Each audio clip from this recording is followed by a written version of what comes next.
So I just finished watching about half an hour of Lezhin Snacks, which is a new short-form content service launched by Kidari Studios with the Legend brand name, with titles based on Legend comics. And here's what I think so far. Just a quick reminder, I used to work for Legend Comics for about 5.5 years. I started off as a translation editor for a lot of the Korean to English webtoons. I moved up until I was head of the US team in charge of publishing, marketing, platform operations, all of the stuff. So I'm actually familiar with some of the webtoons that some of the adaptations that they have on Lezhin Snacks are based off of, like My Best Friend's Hidden Charm or The Rabbit Hole. There are some good titles there. I will say Raising a Hikikomori Heiress was really fun to watch. My Baby Daddy is My Best Friend is an original title, not based on any webtoon, but it's still fun to watch. And a title that I was really excited to see was My Best Friend's Hidden Charm, or My Friend's Hidden Charm, which is based on an adult title, but I was kind of curious to see how they would do it for all ages audiences.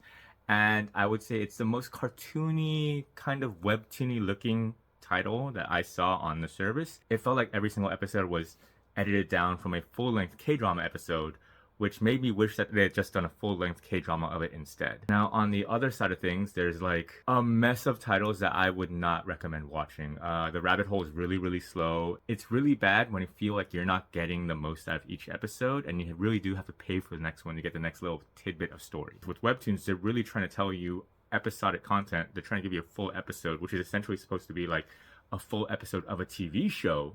But for short form content, it's more like scenes. You're getting like 2 or 3 scenes from the webtoon before it moves on to the next episode. The Lezhin Snack platform is all ages. They do have some BL titles. I watched 1 or 2 of them. Again, they didn't make it to my favorites list. They were really slow and they could have moved a lot faster. They have about 48 titles on the platform right now.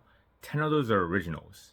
That means the other 38 titles, they're all from other services. So you can watch Raising a Hikikomori Heiress on other platforms. You can also watch another one that I liked was The Tyrant's Bride to Be is also available on other platforms.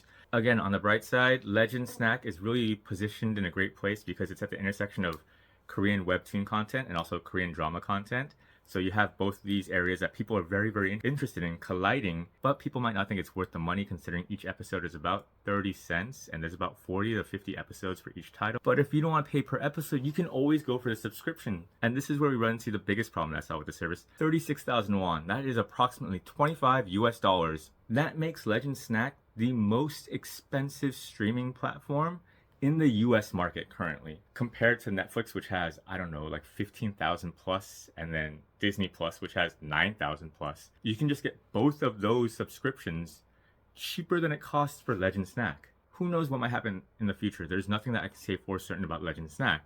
The only thing I can say for certain is that I'm not subscribing.